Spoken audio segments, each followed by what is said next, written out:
Muchas gracias. Bienvenida, Rubí. Mil gracias por aceptar la invitación a esta segunda parte. Y es que la verdad, para quien no tiene todavía su libro, no es un libro que podamos condensar en una sola sesión. Y yo por eso le agradezco infinitamente que estemos el día de hoy para continuar justo con esta plática que se nos quedó pendiente porque hay varios temas en el tintero. Y yo quisiera empezar, Rubí, por decirte, bueno, vamos a continuar con la plática. Hemos hablado compliance, pero vamos a regresarnos tantito más. ¿Qué deberíamos entender por la gestión de riesgo? Ay, es que no sé si es mi internet o el tuyo, pero se escuchaba un poco como trabado. Pero a mí sí me escuchan bien. Perfecto, fuerte y claro. Y bien. Ok. No, creo que sí es el tuyo. Ok. Bueno, para platicar primero de la gestión de riesgo, es importante empezar que, bueno, dentro del cumplimiento del compliance, tiene diferentes puntos que nosotros debemos de cumplir y uno de ellos es la gestión de riesgo. ¿Por qué? Porque al final la gestión de riesgo dentro de este cumplimiento normativo es un proceso para poder identificar, evaluar y monitorear todos los riesgos que estén asociados para el cumplimiento de las regulaciones o los estándares del sector de la industria por parte de la empresa. Y esto, pues, va a incluir todos y cada uno de los controles internos que nosotros vayamos a implementar para poder garantizar que la organización está en debido funcionamiento y que cumpla con todas las obligaciones, pues, exigibles, pero también voluntarias. O sea, es decir, que nosotros podamos trazar este debido control de la organización. Un programa de gestión de riesgos lo que hace es documentar todos y cada una de las pérdidas potenciales y las responsabilidades para nuestra organización. No solamente es enfocarnos en el tema legal, también nos podemos enfocar en el tema operativo, en el financiero, o sea, en todo lo relacionado a la continuidad del negocio. ¿Por qué? Porque lo que buscamos es justamente no enfrentar por algún debido incumplimiento, pues sanciones, multas, pérdidas comerciales o inclusive pues un daño reputacional. Y para eso, pues es importante implementar tanto medidas correctivas como preventivas que sean necesarias para poder llevar controles de esos riesgos en niveles que nosotros podamos aceptar. Y de aquí nace un concepto muy importante que es el apetito de riesgo. El apetito de riesgo prácticamente es cuánta hambre tienes tú para comerte ese riesgo, o sea, qué tanto riesgo como organización puedes soportar. Hay organizaciones que por su tamaño deciden pues soportar un nivel de riesgo cero. Hay otras que dicen, bueno, pues casi no recibo inspecciones, verificaciones, visitas, requerimientos, pues tienen un apetito de riesgo todavía mayor. Entonces, esta gestión de riesgos va a ser primero o sea, vamos a detectar y luego gestionar un análisis y un control, pues de las posibles amenazas, ya sea financieras, legales, estratégicas, operativas, de seguridad para los objetivos estratégicos de una organización. Entonces, estas amenazas o peligros se pueden traducir en varias fuentes como inestabilidad financiera, una responsabilidad legal o los fallos en la gestión estratégica de la operatividad o inclusive pues accidentes o calamidades naturales. ¿Por qué? Porque también tenemos que revisar, bueno, todo lo relacionado a las fuerzas mayores. Entonces, esta gestión de cumplimiento lo que va a hacer es supervisar y evaluar pues constantemente estos sistemas para poder garantizar que cumplan con los estándares necesarios de tu industria, así como normas, mandatos y todo lo relacionado a estos cumplimientos. Esta gestión de riesgos, porque, o sea, ¿de qué va? O sea, al final nosotros lo podemos resumir como un proceso sistemático que va a permitir identificar, evaluar, tratar y monitorear aquellos eventos o factores que puedan afectar este cumplimiento de los objetivos de la organización. O sea, no se trata solamente de evitar estos riesgos, sino más bien es que nosotros nos podamos anticipar. Para eso es el modelo de prevención, poder asignar pues, los recursos de forma inteligente y estratégica para así poder tomar pues, decisiones con base en estos datos. Para la gestión de riesgos va a incluir cuatro fases. La primera es la de la identificación. ¿Qué es? Pues primero detectar riesgos en áreas como finanzas, operaciones, ciberseguridad, legal, logística, reputación, operativa, etcétera. Ya una vez que yo los identifico, los tengo que identificar primero de manera general, bajo el contexto de la organización, qué hago, qué no hago, y ya después lo hacemos de manera particular por cada unidad de negocio, por cada área, por cada dirección. Y así es como lo vamos trazando.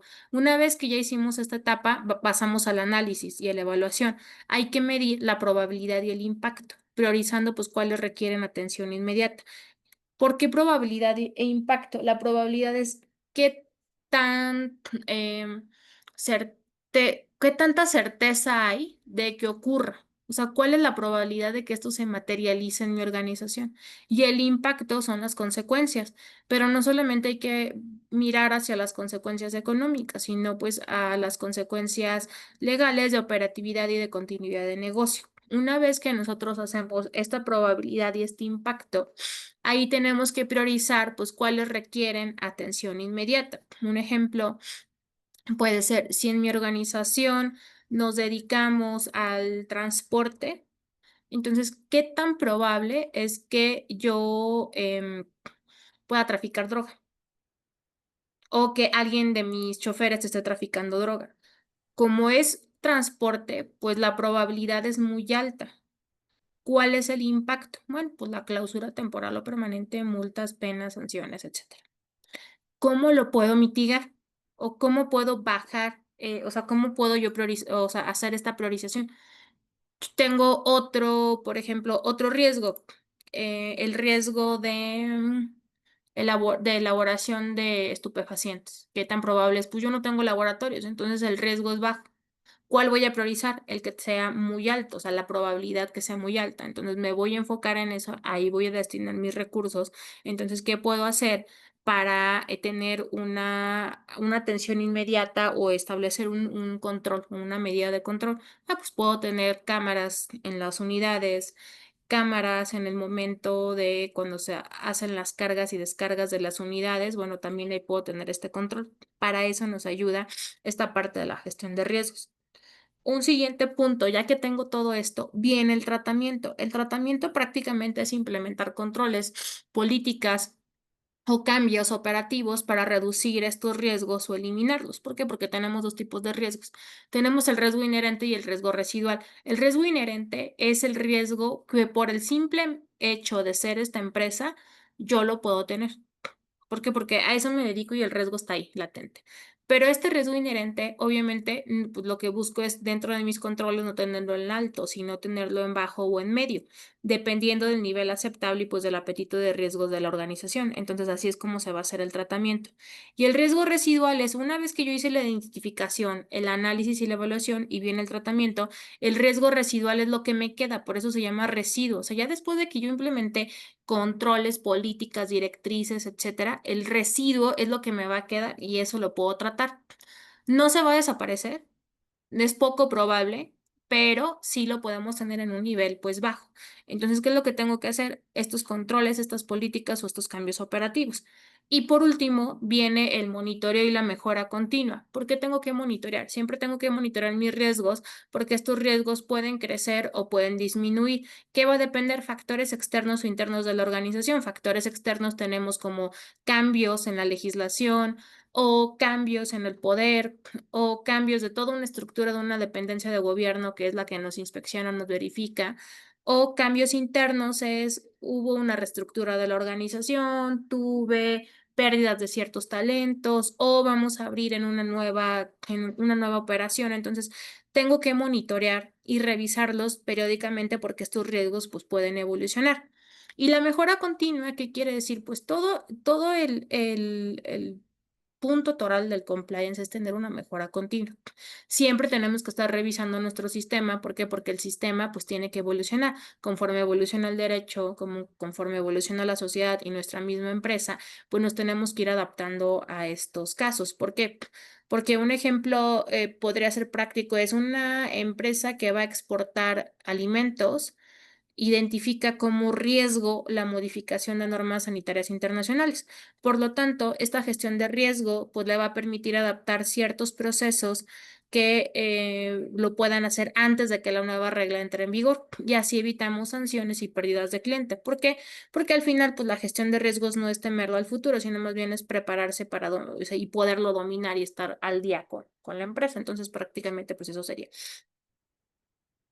Muchas gracias, Ruby. Y se dieron cuenta que ya nos dio los primeros fundamentos entonces para compliance y para una matriz y nos está hablando también de identificar, evaluar tratamiento y mejora continua, que son, insisto, las bases para hacer un adecuado compliance. Aquí importante, cuando nos habla de probabilidad de impacto, ya nos está llevando a algo que vamos a abordar más adelante, que tiene que ver con esta matriz del riesgo. Pero antes de llegar a la matriz de riesgo, yo quisiera preguntarte, Rubí, ¿en dónde encontramos nosotros esta normatividad a nivel tanto nacional como internacional que le sea aplicable a la gestión del riesgo?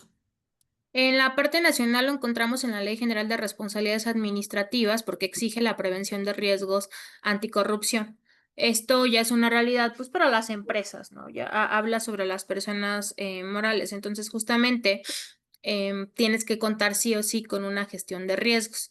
También lo podemos encontrar en el Código Penal Federal y en el Código Nacional de Procedimientos Penales, donde hablan justamente que para poder tener una observancia del debido control, las empresas deben de llevar sus riesgos. Y ahora con la reciente y reformada ley, es la Ley Federal para la Prevención e Identificación de Operaciones con Recursos de Procedencia Ilícita, la Ley ORPI o la Ley Antilavado, ya te pide que entonces sí hagas un enfoque basado en riesgos, o sea, que todo lo bases en los riesgos y en la prevención de los mismos, donde exige pues la gestión de riesgos en sectores vulnerables, que lo podemos encontrar en todas estas actividades vulnerables que están en el artículo 17 de la ley ORPI y con esta ampliación del catálogo. Entonces ahora sí, pues tenemos que hacer esta gestión y es obligatorio en estas. Y también la ley del mercado de valores obliga, por ejemplo, a las emisoras y a las entidades financieras a tener mecanismos de administración de riesgos. E inclusive hubo una circular de la Comisión Nacional Bancaria de Valores del 2000, estamos que 25 del 24, donde pues todas las entidades financieras tienen que tener una gestión de prevención de riesgos del fraude. Y si no lo tienes, pues ya no estás cumpliendo. ¿Por qué? Porque es obligatoria. Justamente en los transitorios establecía que tenías hasta abril, no, no fue abril, sí, abril o mayo para poder ya implementar todo tu sistema de gestión. Y si no lo tienes, bueno, pues vienen consecuencias. O si lo queremos ver, por ejemplo, desde el lado laboral, pues también la 035 habla sobre un tema de riesgos. Y así cada una de las diferentes materias. Ahora, a nivel internacional tenemos una ISO que es un estándar, o sea, está estandarizado a nivel internacional, y la ISO 31000 habla sobre un estándar global de la gestión de riesgos. Justamente lo que les acabo de comentar de cuando di la introducción de riesgos, pues es un extracto de la ISO. Pero también tenemos, por ejemplo, en COSO el marco de gestión de riesgos empresariales o también la ISO 37301 que habla de los sistemas de gestión de compliance o también en temas de prevención de lavado de dinero, pues está todo lo relacionado de las recomendaciones de Gafi. Son estas recomendaciones internacionales en riesgos de lavado de dinero. ¿Por qué? Porque la ley pues pide que se cumpla y pida que se prevenga. Justamente ahora en temas de lavado de dinero lo que se está haciendo es gestionar, bueno, perdón, gestionar, están revisando una nueva ISO y esta ISO es lo que va a traer todo lo relacionado o sea, es la guía para la prevención del lavado de dinero y el número va a quedar 37013 si no me equivoco, sí, 37013. Esa es la nueva ISO. Todavía está en revisión, obviamente tiene que pasar por todo el proceso de normatividad para la implementación, pero pues prácticamente habla de todo el modelo para la prevención del lavado de dinero y va a traer ahí un apartado para la gestión de riesgos. Y esto, bueno, pues de acuerdo pues, todos los estándares internacionales. Entonces, pues muy pronto lo vamos a tener. Gracias, Rubí. Y entonces, fíjense, ¿no? Estamos hablando de que no se trata de una situación que sea potestativa, sino mandatoria. Le conté nada más a Rubí en lo que estaba haciendo la plática, 7 documentos de los que está hablando y que hacen referencia, insisto, de manera mandatoria. Y hay que leerse responsabilidad penal de las empresas, sin lugar a dudas, para encontrar en el Código Nacional de Procedimientos Penales esta figura que nos permite hablar de compliance. Y entonces, ahora sí, esta pregunta. ¿Cuál es la función de esta ISO 31000 a la que ya haces referencia como la norma internacional que nos habla de la gestión de riesgo? Y justamente en la Ley General de Responsabilidades Administrativas y en el Código Nacional y en el Código Penal Federal, nada más te dice que tienes que llevar una gestión de riesgos. Entonces, no es muy amplio. ese es el problema. Lo que nosotros podemos hacer es justamente ir con la ISO 31000, porque al final esta ISO es una norma internacional, eso es un estándar que te va a proporcionar pues directrices sobre la gestión de riesgos que pueden ser aplicadas a cualquier tipo de organización sin importar el tamaño y sin importar la actividad. Justamente desde el punto de vista del cumplimiento, identificar los riesgos conforme a la 31000 pues implica un proceso sistemático que va a incluir justamente pues establecer el contexto de la organización, la identificación de la organización, el análisis y la evaluación del tratamiento de riesgos. En la identificación de riesgos, nosotros tenemos que establecer un contexto y este contexto lo que hace es comprender un entorno externo de la organización, incluyendo factores legales, regulatorios, operativos, financieros, ambientales, tecnológicos y socioculturales que puedan impactar pues directamente con el cumplimiento de la organización. Entonces, para poder gestionar cualquier tipo de riesgo en organizaciones públicas, privadas o sin fines de lucro, aquí es donde podemos tener esta ISO. Ahora, ojo, esta ISO no es certificable. Todas las ISOs que son certificables terminan en uno. Las que tienen un número uno son las certificables, las que tienen 0, 2 no lo son, pero sí te las pueden, o sea, te las auditan y te pueden dar un documento de que cumples con el estándar. Entonces, es un marco pues reconocido mundialmente que te ayuda pues a integrar esta gestión de riesgos en los procesos y en los niveles, te ayuda a mejorar la toma de decisiones y estandarizas este lenguaje y esta metodología pues para toda la organización. ¿Por qué? Porque un ejemplo, o sea, una empresa multinacional puede usar la 31000 para que sus filiales en México, Canadá, Brasil y en otros países pues trabajen bajo este mismo enfoque de gestión de riesgos, aún con las regulaciones distintas. Entonces, partimos de lo general y en lo general tenemos el estándar de la 31000 y ya nos vamos aplicando a cada caso concreto de forma particular dependiendo del contexto nacional. Entonces, cuando nosotros estamos haciendo toda esta identificación, sí tenemos que partir de este contexto. Era el que les comentaba. Ahora, en el interno, nosotros lo que tenemos que hacer es pues prácticamente analizar este entorno interno, lo que les decía, ¿no? Incluir la estructura de la empresa, cómo está dividida, la cultura, las políticas internas, los procesos operativos, en dónde nos encontramos o justamente operando y pues los recursos que nosotros tenemos disponibles. Ya una vez que nosotros hacemos todo eso, pues vienen los criterios de riesgo. Ahí la ISO lo que te marca, pues es poder definir los criterios para poder evaluar estos riesgos, como la tolerancia al riesgo o el apetito de riesgo que les comentaba, los umbrales de aceptación y pues los objetivos de cumplimiento.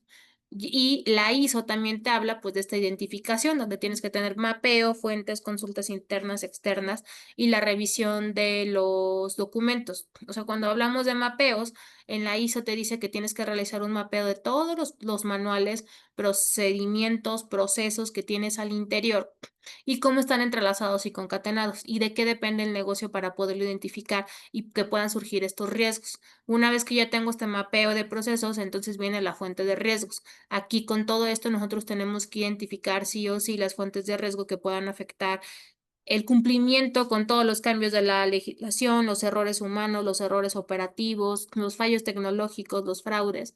Y ya de ahí pasamos con consultas. O sea, la ISO te dice que tienes que hacer consultas internas, pues para poder realizar entrevistas, consultas con empleados claves, con puestos y pues partes internacionales, no, partes sí, interesadas internas para poder identificar preocupaciones, riesgos, etcétera.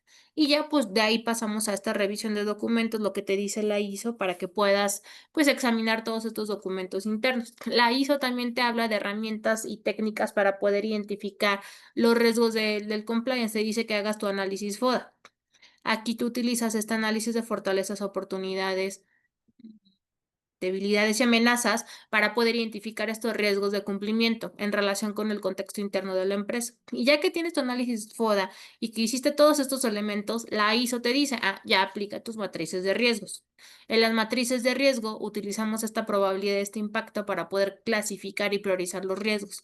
Y podemos hacer pues este mapeo de procesos para crear estos diagramas de flujo y poder identificar pues puntos críticos donde puedan surgir algún tipo pues, de riesgos, ¿no? Y ya cuando tenemos, pues todo esto, la ISO te dice, haz entrevistas y grupos focales. ¿Para qué? Porque si nosotros realizamos entrevistas y discusión en estos grupos focales con empleados y partes interesadas claves, pues aquí ya obtenemos una perspectiva sobre posibles riesgos.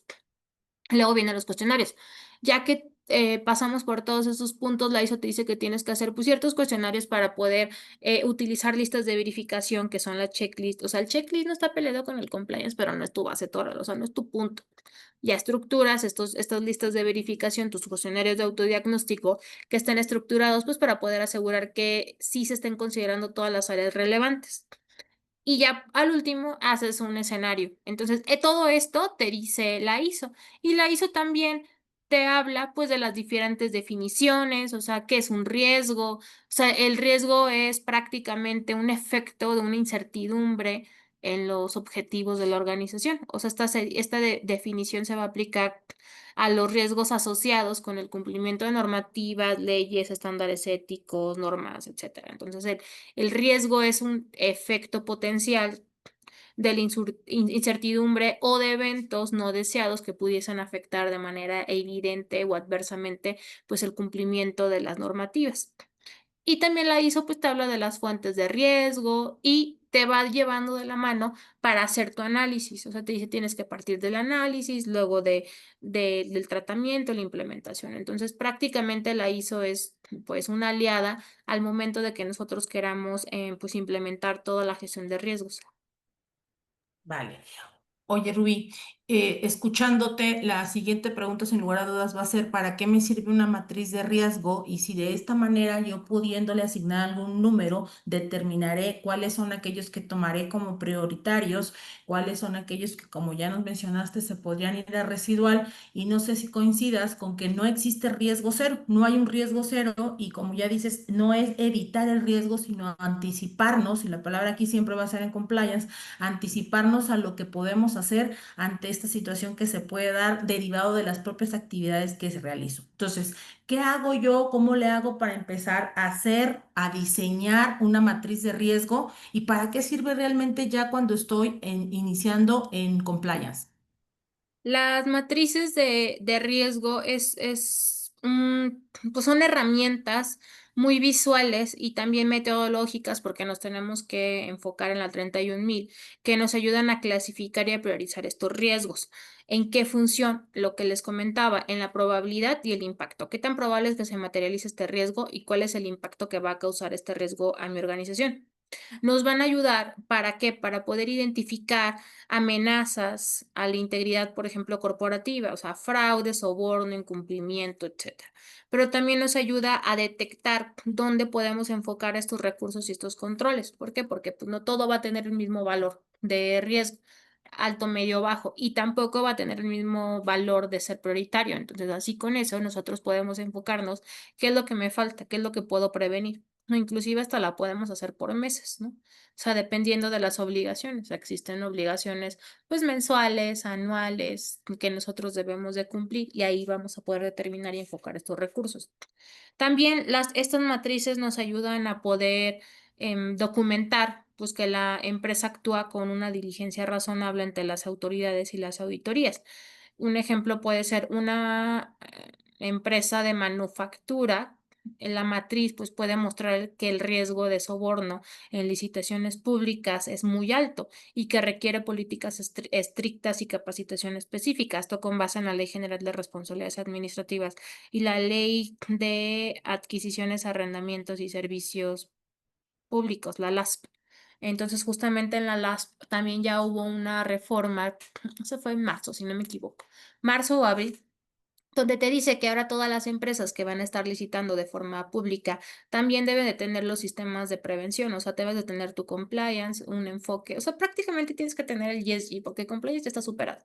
O sea, te dice la parte de gobernanza, la parte social y la parte ambiental. Y ahí viene obviamente riesgo. Si tú no lo tienes, pues sí puedes licitar, puedes participar, pero va a ser un factor de desempate. Si la otra empresa tiene todo y están ofreciendo lo mismo, pues se van a ir con la empresa que tiene todo lo relacionado a la medida de cumplimiento. Entonces, justamente estas matrices son las que nos ayudan pues, para poder tener este proceso sistemático y estructurado para poder identificar, evaluar y gestionar estos riesgos que enfrenta la organización. ¿Por qué? Porque en este factor de probabilidad y consecuencias, si nosotros evaluamos esta probabilidad de que ocurran los riesgos identificados y estas posibles consecuencias en términos de impacto en el negocio, evitamos pues pérdidas financieras, daño reputacional, entre otros. Esta matriz nosotros la podemos hacer determinando unos criterios de evaluación. ¿Por qué? Porque la ISO te dice que pues, para poder elaborar una matriz de riesgos desde el punto de vista del cumplimiento, lo que implica prácticamente pues es seguir un proceso estructurado para poder evaluar y clasificar estos riesgos que estamos identificando en términos de probabilidad de ocurrencia y el impacto potencial del cumplimiento normativo. Entonces, si nosotros tenemos una identificación de riesgos, primero tenemos que partir de las fuentes. ¿De dónde emanan estos riesgos? O sea, tenemos que identificar pues las fuentes potenciales de riesgo que podrían afectar pues este cumplimiento normativo, como cambios en la legislación, falta de capacitación, errores humanos, errores operativos. Y ya de ahí pasamos a los eventos. Los eventos son prácticamente los eventos y las consecuencias. Nosotros vamos a identificar eventos específicos que podrían conducir a este incumplimiento de estas normativas, o sea, y las posibles consecuencias negativas asociadas. Yo una vez que tengo esto, hago una determinación de criterios de evaluación. Los criterios de evaluación los puedo hacer sencillos, los puedo hacer del 1 al 5. Por ejemplo, la probabilidad. Si yo tengo una probabilidad, entonces tengo que definir la probabilidad de ocurrencia de los riesgos. Por ejemplo, utilizo esta escala del 1 al 5, donde 1 es poco probable y el 5 es muy probable. ¿Qué tan probable es de que se materialice el riesgo en esta empresa de manufactura? Bueno, pues un 4. ¿Cuál sería el impacto? Pues el impacto es definir estos niveles de impacto potencial de los riesgos en el cumplimiento normativo. O sea, por ejemplo, utilizas una escala numérica del 1 al 5, donde 1 es insignificante y 5 es catastrófico. Entonces ya empiezas a elaborar tu matriz. Y ya una vez que tienes esto, pues ya desarrollas la matriz de riesgos y le das un valor.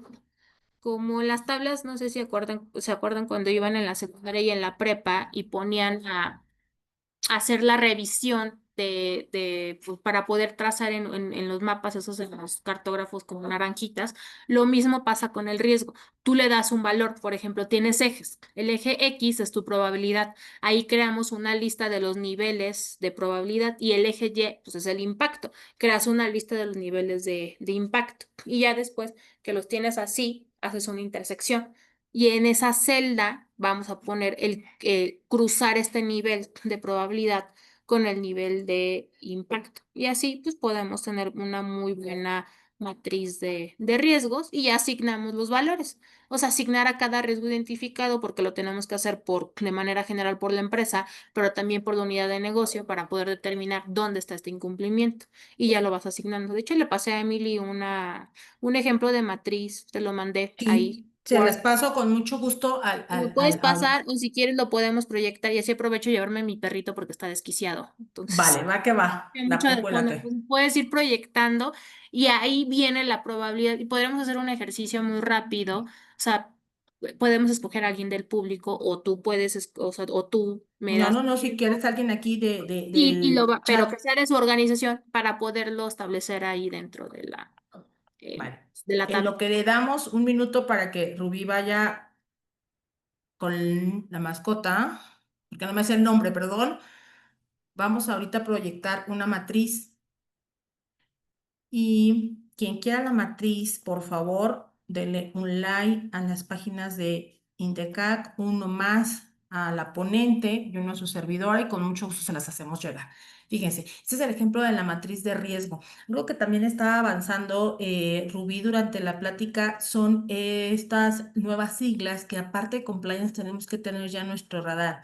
ESIG, y estamos hablando de estos criterios que nos llevan a hablar de medio ambiente, donde afectas de manera directa e indirecta derivado de la función a la que te dedicas, la S, que tiene que ver con la situación social y que incluye todas aquellas empresas que cuidan ese entorno, que cuidan a la comunidad en la que están prestando los servicios, y finalmente la G, que nos habla de gobernanza. Recuerda que en las siglas son en inglés y que nos habla del gobierno corporativo, como esta posibilidad que tiene la empresa de componerse, de asociarse para poder tomar decisiones. Y entonces este consejo de administración dictar desde ahí las políticas de transparencia, las políticas que tienen que ver también con la información pública y cómo se gestionan los códigos de conducta desde esa gobernanza de empresa.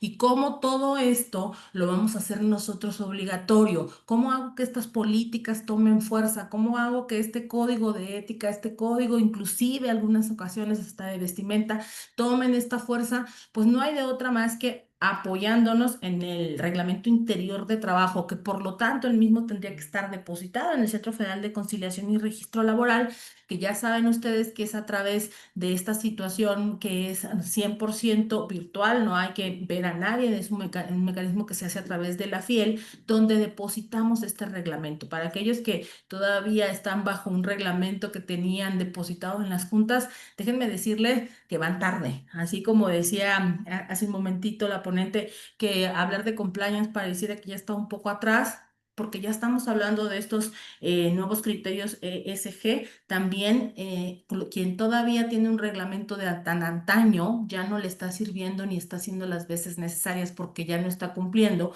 inclusive con las nuevas regulaciones que tenemos hoy para teletrabajo, que tenemos hoy para esa mal llamada ley silla, que lo que hace es asegurar el derecho al descanso de los trabajadores, ¿vale? Ahora yo le quisiera pedir a alguien de los que están acá, si quisiera que se mapeara alguno de sus riesgos de una de sus empresas en tiempo real, con mucho gusto lo podemos hacer, nada más que me abra por favor cámara y lo hacemos con mucho gusto y este es el documento que vamos a ocupar. Este es el ejemplo de matriz de riesgo y en un momentito lo vamos a hacer con Ruby. ¿Hay alguien aquí que esté interesado en hacerlo?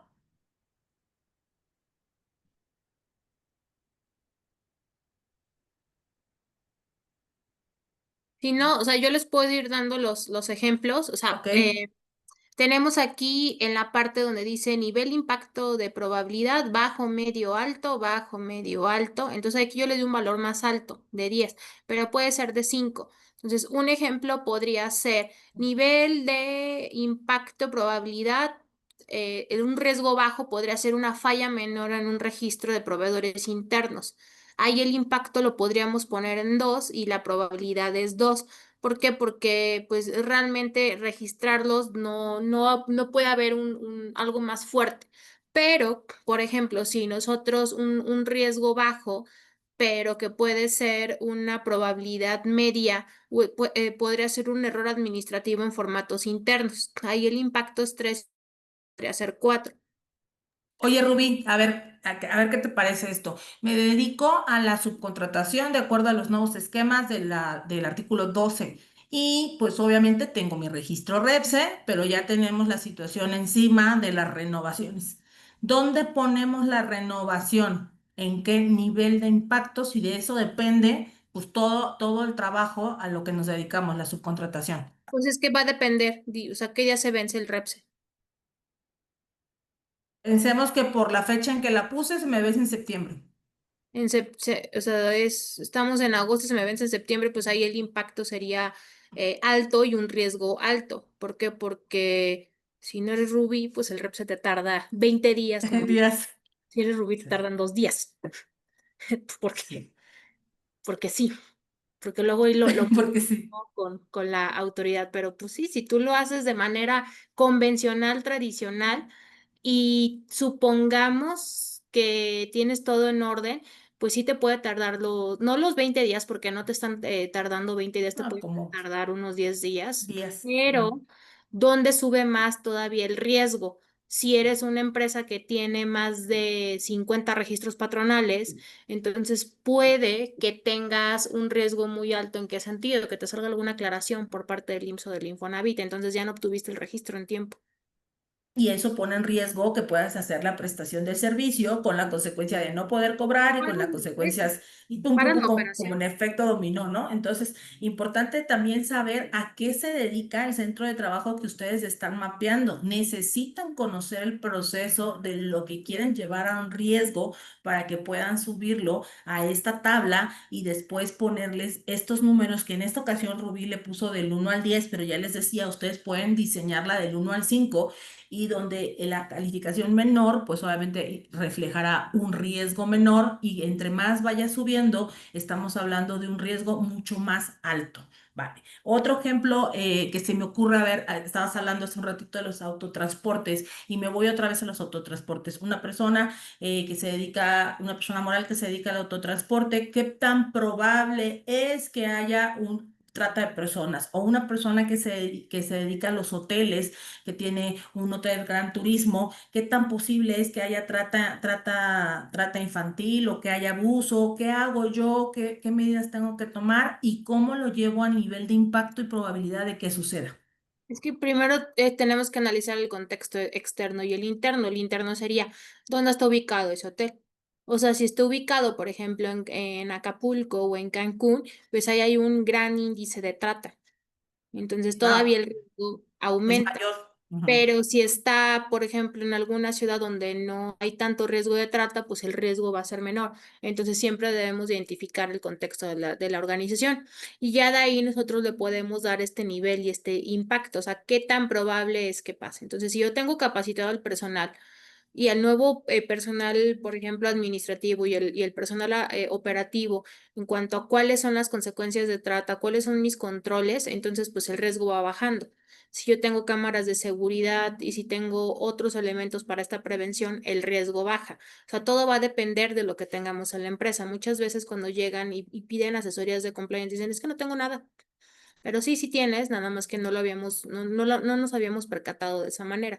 Entonces, justamente ahí, supongamos que están en estas dos ciudades, entonces la probabilidad, bueno, más bien el impacto es alto, pero podríamos decir que es una probabilidad media porque tengo cámaras, los capacité, tengo controles, entonces ya el medio puede bajar, pero si no tengo nada, entonces sí, sería alto y alto y ya nada más le damos el valor. Ahora, otro ejemplo podría ser si yo, no sé, no tengo no tengo personal nuevo, perdón, y la capacitación está incompleta, pues ahí puede ser un riesgo muy alto de que pueda tener temas de anticorrupción. Si soy una empresa que me dedico a licitar, por ejemplo, entonces, pues, si yo tengo un retraso en la actualización de políticas anticorrupción, pues ya el impacto sería medio y la probabilidad podría ser medio. Alto sería cuando tengo una falta, por ejemplo, de día de diligencia en un contrato con un tercero, pues el impacto podría ser un 6, por ejemplo, y una probabilidad sería un 9. Y así es como nosotros lo vamos manejando. ¿Por qué? Porque damos esta interpretación. O sea, tenemos los riesgos críticos, altos, medios y bajos. Para eso son los mapas de calor. O sea, en el mapa de calor lo pongo en colores semáforos. Riesgo bajo es verde, medio es amarillo, alto es rojo y el crítico puede ser morado. Entonces ya les voy a, o sea, tomo esa tabla, la traduzco ya a una gráfica donde puedo tener cómo van a estar los riesgos. Entonces el tolerante, pues es el amarillo y el verde. Y ya de rojo para arriba, pues ya es un poco más pues más violento, ¿no? Pero Mucho. sí, ese Y sería el ejemplo. seguimos aquí Yo en regalo ese tu, documento ajá. para que lo puedan, Este pues, se los comparto entonces a las personas que nos sí, están viendo a través de las redes sociales y los que están acá en el foro.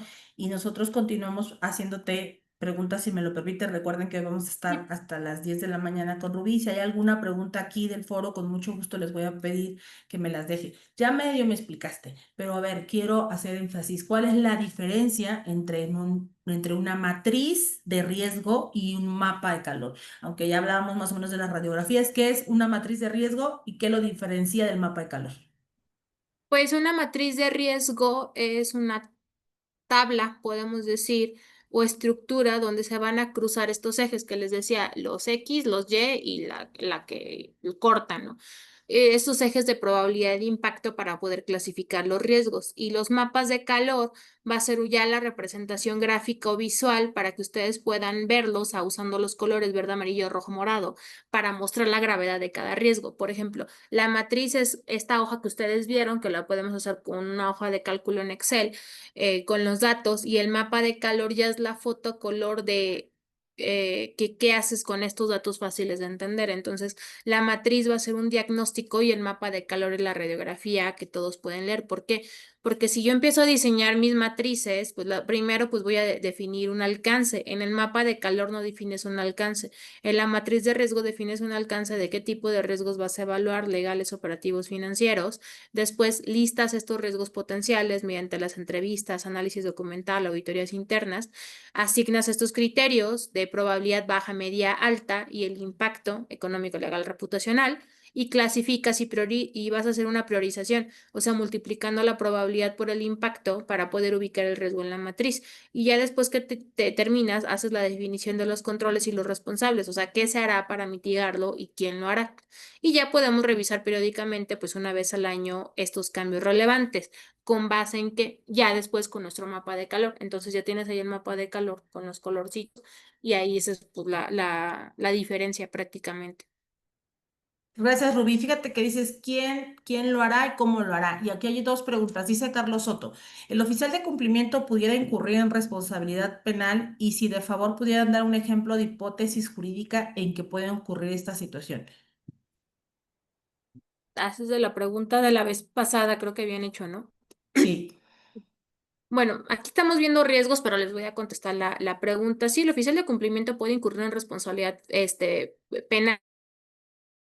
Creo que les había comentado en la sesión anterior, porque justamente el 421, el 422 y el 11 bis está hablando de una calidad que se llama calidad de garante. Y eso no solamente es en la responsabilidad penal, sino es en todos los delitos. O sea, ¿quién tenía ese deber de debido cuidado? Entonces, en este caso, si la empresa tiene un oficial de cumplimiento y el oficial de cumplimiento fue designado, está en el organigrama, está en su perfil de puestos, que tiene esta calidad de garante y pues lo haces así, entonces sí, justamente su función es preventiva. Entonces, si su conducta se puede encuadrar en un tipo penal por una acción u omisión, contribuye pues a una comisión del delito.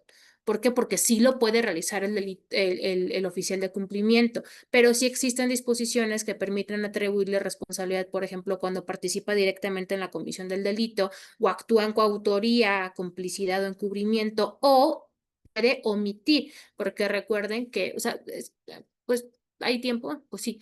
Si nosotros nos vamos al concepto de delito, pues ¿qué es un delito? O sea, no de acuerdo al código, sino de acuerdo a la doctrina. O sea, el delito es la conducta típica antijurídica, imputable, culpable y punible, sometida pues a una sanción penal. ¿Por qué decimos que es una acción típica? Porque está tipificado en un código, o sea, es decir, la conducta está versada. Está versada esta conducta, pues sí, 421, 422 y el 11 bis.